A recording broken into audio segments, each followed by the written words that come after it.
பயங்கரவாதிகள் சுட்டதில் பெஹல்காமில் 26 பேர் உயிரிழந்தனர்.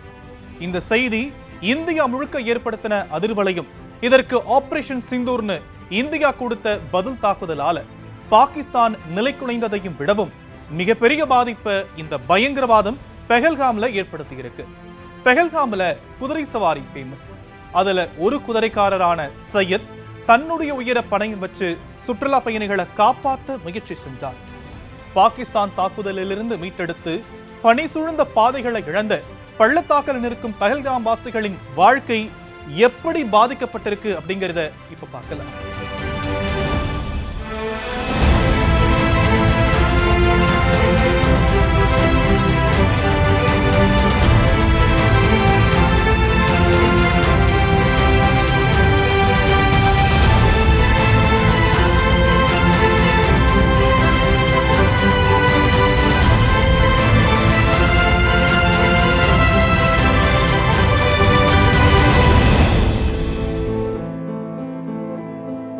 காஷ்மீரோட பஹல்காமில் நடந்த தாக்குதல்ல உயிரிழந்த 26 பேர்ல ஒருத்தர் உள்ளூர் குதிரை சவாரிக்காரரான சையத் ஆதில் ஹுசைன் ஷா. யாருமே எதிர்பார்க்காத நேரத்தில் நடந்த தாக்குதல்ல தன்னை நம்பி வந்த சுற்றுலா பயணிகளை காப்பாற்றணும் அப்படின்னு பயங்கரவாதிகளுடைய துப்பாக்கியை பிடுங்கி தடுக்க முயற்சி செஞ்சப்போ உயிரிழந்தார். அவர் மட்டுமில்லாம சையத் போல அங்கு இருந்த உள்ளூர் டூரிஸ்ட் கைட் மற்றும் டாக்ஸி ஓட்டுநர்கள் நம்மள நம்பி இங்க வந்திருக்கக்கூடிய சுற்றுலா பயணிகளை பத்திரமா அவங்களுடைய ஊருக்கு அனுப்பி வைக்க வேண்டும் அப்படின்னு எல்லோருமே தங்களுடைய உயிரை பணைய வச்சு முயற்சி செஞ்சிருக்கிறாங்க. இவங்கள பெரும்பாலானவர்கள் இஸ்லாமியர்கள். மதத்தால இவங்க மேல இன்னமும் வெறுப்பு திணிக்கப்பட்டு வந்தாலும் உணர்வால நாங்க இந்தியர்கள் அப்படின்னு தங்களுடைய துணிச்சலான செயலால வெளிப்படுத்தி இருக்கிறாங்க இந்த நிகழ்கால நிஜ ஹீரோக்கள்.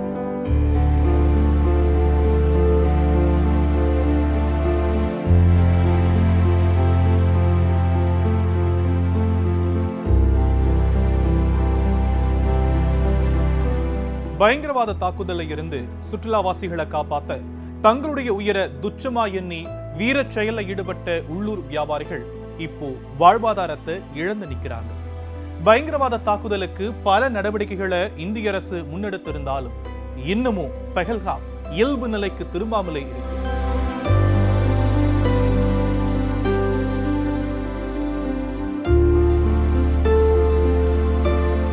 இந்தியாவுடைய முக்கிய சுற்றுலா தலங்கள்ல உண்டான பெஹல்காம் இயல்பு நிலைக்கு திரும்பாம இருக்கிறது இந்தியாவுடைய பொருளாதாரத்துல பெரிய தாக்கத்தை ஏற்படுத்தி இருக்கு.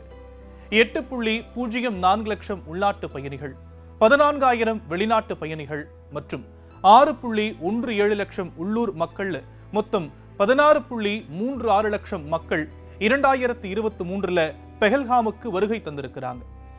2023 சுற்றுலா மூலமாக மொத்தம் 1308 கோடி ரூபாய் கிட்ட வருமானம் வந்திருக்கும்னு கணிக்கப்படுது.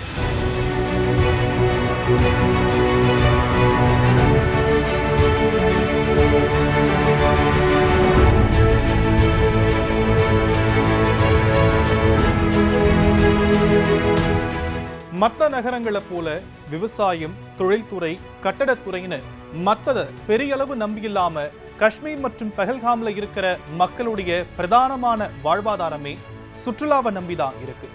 அதுலயும் குறிப்பா ஹோட்டல், போக்குவரத்து மற்றும் சில்லறை வணிகம் அப்படின்னு இந்த பகுதியில எல்லா வணிகத்தையும் சூழ்ந்ததாகவே சுற்றுலா வணிகம் திகழ்து. ஒரு சுற்றுலா பயணி செலவு செய்கிற ₹1 எத்தனை முறை உள்ளூர் பொருளாதாரத்துல சுழலுது அப்படிங்கிற மல்டிப்ளையர் எஃபெக்ட் ஜம்மு காஷ்மீர் போன்ற சுற்றுலா தலங்கள் அதிகம் நிறைந்த பகுதிகளில் காணப்படுது. இதுக்கு முக்கிய காரணம் இந்த பகுதி முழுக்க முழுக்க சுற்றுலா பயணிகள், உள்ளூர் கைத்தொழில் பொருட்கள், நினைவு பரிசுகள், டாக்ஸி சேவைகள், குதிரை சவாரி போன்ற தொழில்களை நம்பி இருக்கிறது தான்.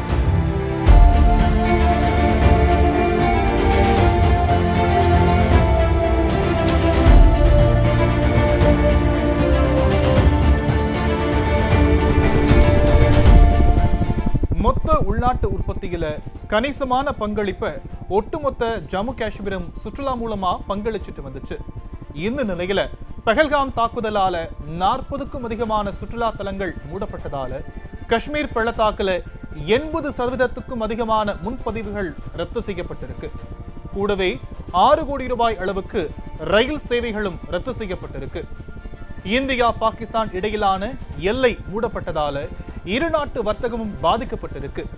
2023-24 மட்டும் அட்டாரி வாஹா எல்லை வழியா 3886 கோடி ரூபாய் மதிப்புள்ள வர்த்தகம் நடந்ததா தகவல்கள் தெரிவிக்கப்பட்டது. எல்லாத்துக்கும் மேல இந்த பகுதியை சுற்றிலும் இருக்கக்கூடிய ஹோட்டல்கள், உணவகங்கள், கடைகள்னு எல்லாமே மூடப்பட்டு இருக்கிறதால சுற்றுலாவை நம்பி இருக்கக்கூடிய தினசரி தொழிலாளர்கள் மற்றும் டூரிஸ்ட் கைட் ஆகிய 1.5 லட்சம் பேர் வேலை இல்லாம தங்களுடைய வாழ்க்கையோட விளிம்புல இருக்கிறாங்க.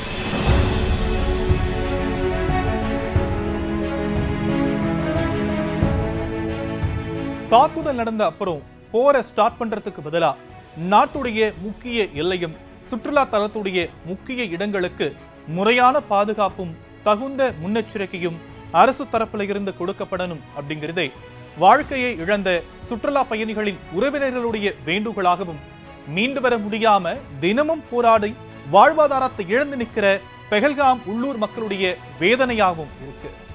அதே சமயம் சுற்றுலா போகும்போது 50-100 பேரம் பேசி சுற்றுலா போகும் நமக்கு அவங்க ஊரோட அழகு தெரிஞ்ச அளவுக்கு ஆபத்து தெரியாம போனதும், ஆபத்தை உணர்ந்த பிறகும் அதோடைய அவலம் மறைந்து போறதும் தான் அவங்களுக்கான வழியா மாறி இருக்கு.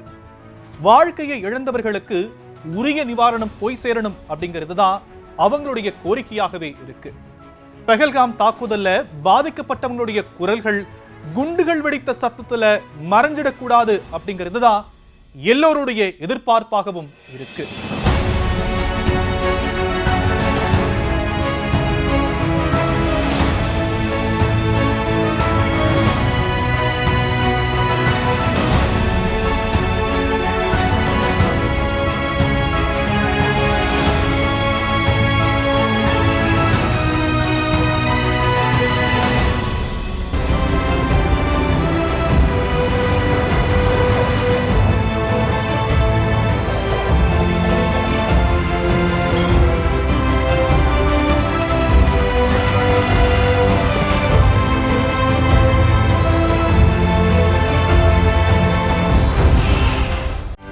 செய்திகளை உடனுக்குடனும் துல்லியமாகவும் தெரிந்து கொள்ள சப்ஸ்கிரைப் பண்ணுங்க.